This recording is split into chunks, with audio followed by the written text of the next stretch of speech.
Selamat berjumpa kembali di dalam layanan audio Sahabat Seperjalanan. Hari ini adalah hari Jumat 14 Mei 2021. Tema renungan kita dengan judul Mata Elang, Mata Burung Elang.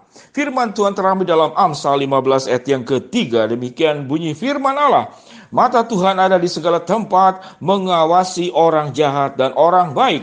Dalam Mazmur 27 ayat yang ke-10, sekalipun ayahku dan ibuku meninggalkan aku, namun Tuhan menyambut aku. Yesaya 46 ayat 16, lihat aku melukiskan engkau di telapak tanganku, tembok-tembokmu tetap di ruang mataku. Mari kita berdoa.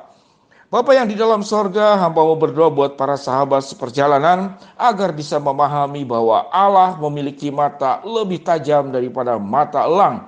Bahwa Allah memiliki mata tidak hanya bersifat melihat, namun berangkat dari hati yang mencintai, mengasihi, menjaga, memelihara, menyertai dan memberkati kami semua. Kami mau belajar kebenaran firman Allah. Di dalam nama Tuhan Yesus kami berdoa. Amin.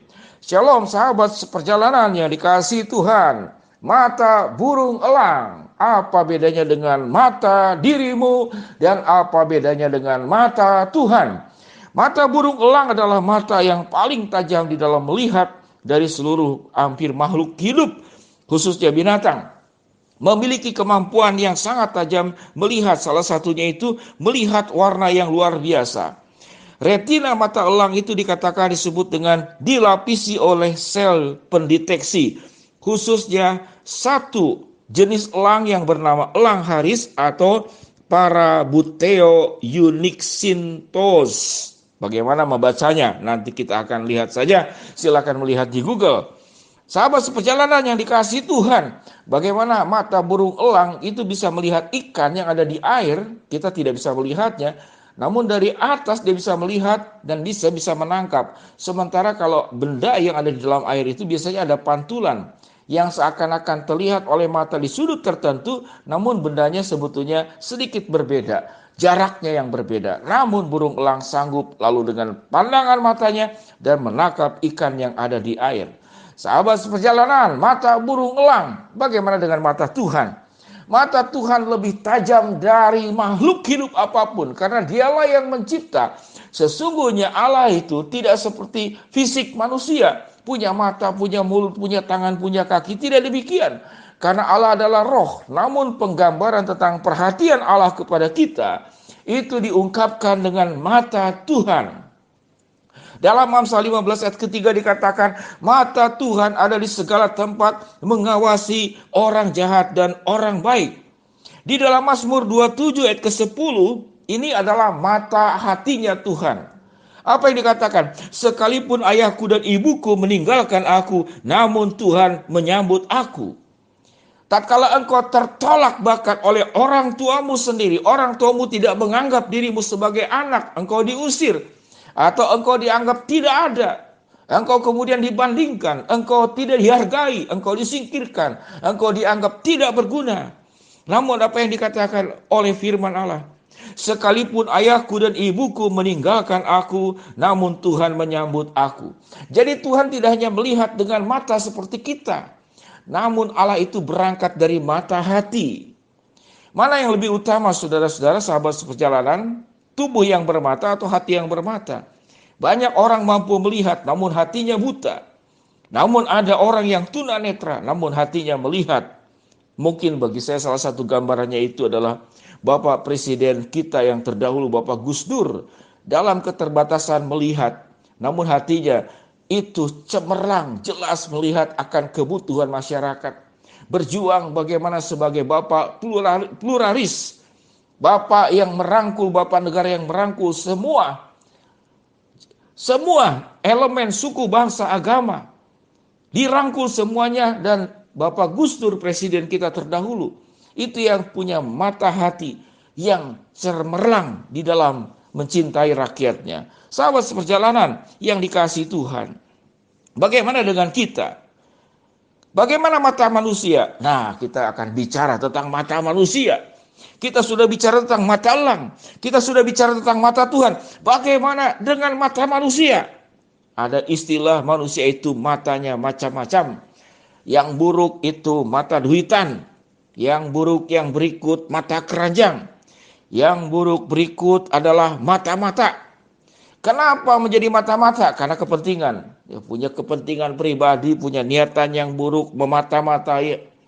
Dalam bisnis memata-matai toko sebelah, memata-matai mungkin siapa saja untuk dalam rangka kepentingan. Mata duitan, mata keranjang, mata apa lagi. Kenapa semuanya itu? Mereka berjuang manusia itu karena berjuang untuk satu mata. Mengapa manusia kemudian menjadi buruk dalam tingkah laku? Di dalam segala hal, yaitu karena satu mata. Yaitu apa? Mata pencaharian. Demi uang. Demi uang orang manusia itu bisa tidak melihat kita, tidak memandang kita, tidak menghargai kita dari matanya. Makanya ada istilah dikatakan manusia itu suka memandang sebelah mata. Artinya tidak menghargai. Manusia itu hanya akan melihat dengan kedua mata, tidak dengan sebelah mata. Kalau engkau kaya, kalau engkau hebat, kalau engkau sukses, kalau engkau berhasil, kalau engkau terkenal. Bukankah demikian yang terjadi dalam tingkah laku manusia? Kalau engkau tidak kaya, engkau tidak terkenal, engkau tidak punya jabatan, engkau bukan siapa-siapa, engkau terpuruk, engkau sakit-sakitan, engkau tua, engkau tidak punya apa-apa, apakah manusia akan melihat engkau dengan kedua matanya? Atau mereka hanya akan melihat dengan sebelah mata? Atau kemudian memalingkan muka dan tidak mau memandang engkau? Itulah manusia. Itulah sifat manusia.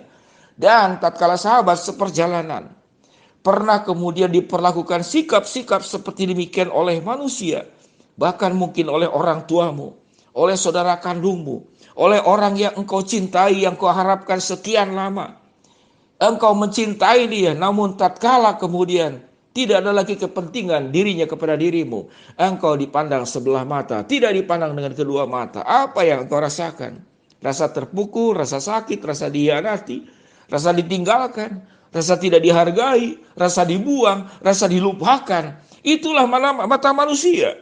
Mari kita belajar tentang ketiga jenis mata. Mata elang sebagai binatang, mata manusia yang penuh dengan dosa kalau tidak diubahkan oleh Allah, atau mata Tuhan. Mata Tuhan dikatakan, mata Tuhan ada di segala tempat mengawasi orang jahat dan orang baik. Kalau engkau tidak diperlakukan adil, engkau dirugikan, jangan takut. Tuhan melihat setiap perbuatan jahat yang dilakukan orang lain kepada dirimu. Karena mata Tuhan dikatakan ada di segala tempat seperti CCTV, mengawasi orang jahat dan orang baik. Engkau pun jangan berlaku jahat, karena Tuhan juga melihat perbuatanmu. Melihat perbuatanmu yang buruk, melihat juga perbuatan orang lain yang buruk. Namun tatkala engkau dirugikan, apa yang firman Tuhan katakan? Mata hati Tuhan mengasihi dan mencintaimu, menerimamu, menyelamatkanmu. Itu yang firman Tuhan katakan, sekalipun ayahku dan ibuku meninggalkan aku, namun Tuhan menyambut aku. Dalam Yesaya 49 ayat 16 dikatakan apa? Lihat, aku Tuhan melukiskan engkau di telapak tanganku, tembok-tembokmu tetap di ruang mataku. Apa itu yang dimaksud dengan tembok? Saya kurang paham. Harus dicari apa maksudnya. Namun yang jelas bahwa engkau itu tetap di ruang mata Tuhan. Dan engkau itu dilukiskan di telapak tangan Tuhan. Sahabat seperjalanan yang dikasihi Tuhan, biarlah kita melihat bagaimana mata Allah yang mencintai kita tidak hanya melihat dengan matanya, namun dengan mata hatinya. Tatkala kita diperlakukan tidak adil oleh manusia, dipandang sebelah mata, atau memalingkan muka tidak mau melihat dirimu, ingatlah, Allah mencintaimu, Allah mengasihimu. Dan juga jangan engkau memandang orang rendah, karena setiap orang juga adalah ciptaan Allah. Mata elang, mata burung elang, mata Tuhan atau mata manusia. Fokuslah kepada mata Tuhan yang akan berdiri tegak di atas kehidupan manusia, menegakkan keadilan, menegakkan kebenaran, bahkan melakukan penghukuman. Namun juga mata Allah dengan mata hatinya yang mencintai, mengasihi, menyelamatkan, menyertai, menolong, memberkati engkau secara sempurna. Biarlah kita memandang Allah dengan mata kita, karena Allah lah yang memandang dengan matanya dan juga dengan mata hatinya. Shalom, mari kita berdoa. Bapa yang di dalam surga, hamba mau berdoa buat sahabat seperjalanan yang sedang sakit di rumah sakit ataupun di rumah. Tuhan jamah, Tuhan sembuhkan. Buat sahabat seperjalanan yang sedang menghadapi tantangan, rintangan, persoalan dalam kehidupan, Tuhan bukakan jalan. Buat sahabat seperjalanan yang sedang memohon berharap sesuatu kepada Tuhan, Tuhan akan kabulkan sesuai dengan waktu, rencana, dan kehendak-Mu. Di dalam nama Tuhan Yesus kami berdoa. Amin. Shalom sahabat seperjalanan. Tuhan memberkati kita semua. Pandanglah kepada Allah yang memandang, mencintai, dan mengasihi kita. Shalom, Tuhan memberkati. Amin.